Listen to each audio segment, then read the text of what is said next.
Hi friends, welcome back. Bharat फिर से सारे खेल पलट दिए हैं। बिगेस्ट अपडेट देखें क्या हुआ है।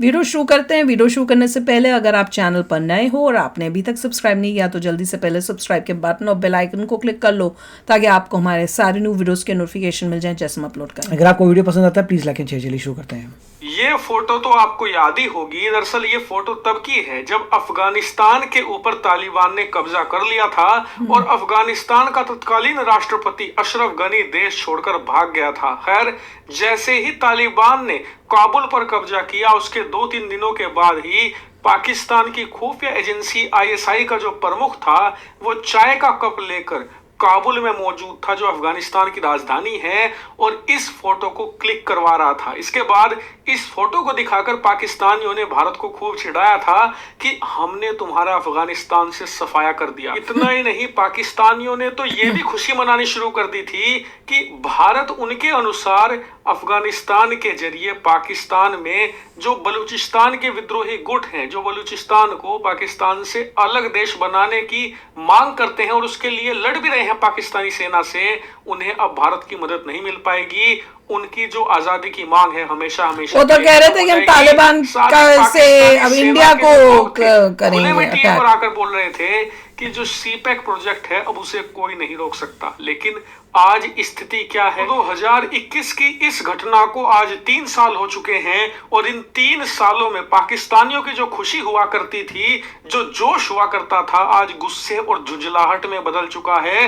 क्योंकि अफगानिस्तान में तालिबान का राज आने के बाद इनका प्यारा मित्र तालिबान इनकी ही लंका लगा रहा है। इनके देश में आतंकी हमलों में ऐतिहासिक उछाल आया है। सीपैक प्रोजेक्ट पर लगातार अटैक हो रहे हैं और बलूचिस्तान की जो मूवमेंट थी, जो पहले तो कम हुआ करती थी, अब वो 50-60 गुना बढ़ चुकी है। पाकिस्तानी सेना के लोग रोज दर्जनों की संख्या में मारे जा चुके हैं और इनके सैन्य बेस पर अटैक ऐसे हो जाते हैं जैसे कुछ हुआ ही ना हुआ हो, क्योंकि ये एक नॉर्मल रूटीन बन चुका है। आए दिन पाकिस्तानी सेना के सैन्य बेस पर अटैक होना, वो भी पाकिस्तान के अंदर ही। लेकिन आप जानते ही हैं कि ये पाकिस्तान है। इनकी पूंछ 12 साल तो छोड़िए, आप 50-100 साल भी रख लो, नली के अंदर वो कभी सीधी नहीं होगी और ये कभी बाज नहीं आएंगे अपनी बेइज्जती करवाने से। कुछ ऐसा ही होता दिख रहा है। ऐसा क्यों?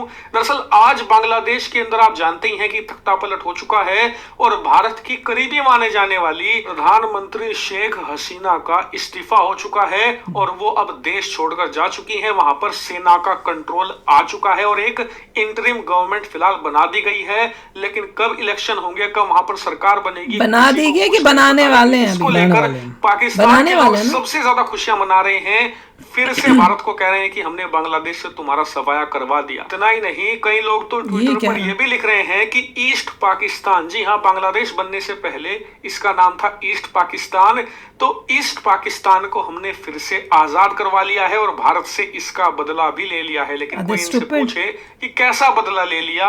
तुम्हारे देश के 2 टुकड़े तो हमने कर दिए। ऐसा तो है नहीं कि बांग्लादेश तुम्हारे में फिर से मर्ज हो जाएगा। उल्टा तुम्हारे पाकिस्तान के टूटने के लाले पड़े हुए हैं, तुम उसे नहीं संभाल पा रहे। ऐसे में किस बात का कैसा बदला, इन्हें कुछ नहीं पता। इन्हें बस बांग्लादेश में एक छोटी सी खुशी दिख रही है कि भारत का समर्थन करने वाली प्रधानमंत्री हट गई है, सेना का राज आ गया है। अब ऐसा प्रधानमंत्री आएगा जो कि भारत विरोधी होगा और भारत के खिलाफ पाकिस्तान का साथ देगा। जबकि असलियत यह है कि जिस कारण से शेख हसीना को हटना पड़ा उसमें कहीं से भी भारत का समर्थन या विरोध नहीं था। यहां तक कि जो स्टूडेंट प्रोटेस्ट कर रहे थे पूरे बांग्लादेश में, उन्होंने कभी भी एंटी इंडिया नारे नहीं लगाए, ना ही भारत का विरोध किया, क्योंकि भारत ने किसी प्रकार का हस्तक्षेप नहीं किया बांग्लादेश में। यहां तक कि भारत का जो एम्बेसी है ढाका के अंदर, वो सबसे सुरक्षित जगह मानी गई इस प्रोटेस्ट के दौरान और वहां पर कोई भी अटैक नहीं कर पाया। वहीं भारत ने एक अच्छा काम यह कर दिया कि हमने शेख हसीना को बांग्लादेश से सुरक्षित निकाला जरूर, लेकिन उन्हें भारत में शरण नहीं दी। हम उन्हें किसी तीसरे देश में भेजेंगे ताकि बांग्लादेश के आम लोगों में, खासकर कि वो लोग जो प्रदर्शन कर रहे हैं, उनमें भारत की छवि खराब ना हो, वो भारत को बांग्लादेश विरोधी ना माने। रही बात कि क्या बांग्लादेश में एक एंटी इंडिया प्राइम मिनिस्टर बन जाएगा, तो बन जाने दो। भाई मालदीव में भी तो एक एंटी इंडिया राष्ट्रपति बना, उसने 6 महीने तक भारत के खिलाफ खूब काम किया। 6 महीनों के बाद स्थिति ये है कि वो भारत के शरण में गिड़गिड़ा रहा है कि हमें पैसा दे दो, हमें व्यापार दे दो, हमारे देश में आकर रोड शो कर रहा है कि भारत हमारी आर्थिक तौर पर मदद करे। ऐसे में ही बांग्लादेश को भी आप देखना, अगर वहां पर एंटी इंडिया पीएम बन भी जाता है तो अंततः उसे भारत के चरणों में आना ही पड़ेगा, चाहे कुछ भी हो जाए। ऐसे में मुझे लगता है कि जो बांग्लादेश में हुआ है वो शॉर्ट टर्म में भारत के लिए चिंताजनक जरूर है, क्योंकि पलायन वगैरह हो सकता है वहां के लोगों का, लेकिन लॉन्ग टर्म में इससे भारत को कोई नुकसान होगा मुझे नहीं लगता, क्योंकि भारत की डिप्लोमेसी और भारत का नेटवर्क बांग्लादेश में अल्ट्रा स्ट्रॉन्ग है, बहुत ज्यादा। ये तो अब फ्यूचर ही बताएगा क्या होता है। अगर एंटी इंडिया गवर्नमेंट आएगी उनकी, वो प्रो चाइना होगी, और जैसे मालदीव्स की बात कर रहे हैं, मालदीव्स को फर्क नहीं पड़ता उसको वो तो, और साथ में मैं तो कहती हूँ कि अगर यहाँ पे दिखा कि ये चाइना की तरफ जा रहे हैं, हमारे एंटी हैं, जो भी हमारी इनके साथ हेल्प करते हैं, जो भी हमारी डील्स हैं, सब हैं, उन सब को कैंसिल कर देना चाहिए। मैं तो इवन मालदीव्स के लिए कहती हूँ कि कुछ नहीं देना चाहिए। मालदीव्स की में कोई फर्क नहीं पड़ा। अगर लोग बोलते हैं फर्क पड़ा है तो क्या मुइज़ो की गवर्नमेंट नहीं, उसने क्या फिर वापस हमारी जो भेजी थी आर्मी के जो गिनती के 10-15 लोग थे उनको वापस बुलाया?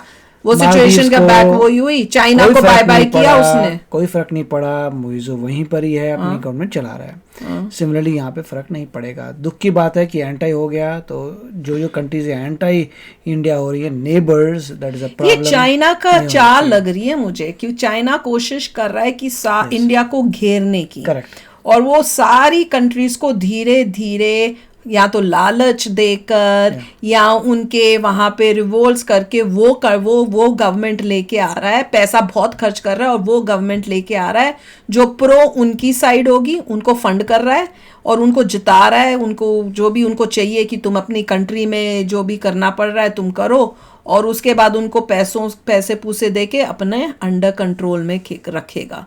ये मालदीव्स के साथ भी यही किया है उसने वो प्रो जो है चाइना गवर्नमेंट आ गई, अब वो उसकी गोदी में जाके बैठ गया, चाइना की गोदी में मालदीव्स। देखिए अब यहाँ पे ये भी हो गया, पाकिस्तान को भी इसने कर लिया। राइट।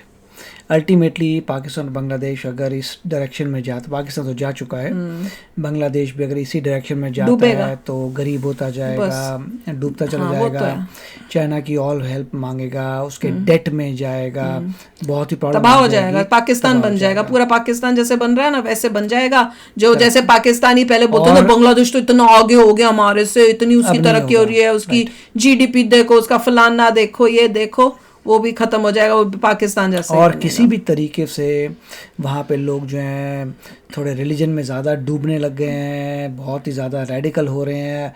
और पता चला था जैसे जब इंडिया जीता है किसी मैच में, और जिस तरीके से हेटेड निकली है, इसका मतलब से रिलीजन के बेस पे उनकी हेटेड थी नहीं। और साथ में अभी जो हुआ है भैया, तुम जो भी कर रहे हो उसके बाद अगर अब जब वो चली गई है शेख हसीना, तो तुम जो है माइनॉरिटीज को, हिंदूज को या हिंदू के टेम्पल्स को क्यों टारगेट कर रहे हो?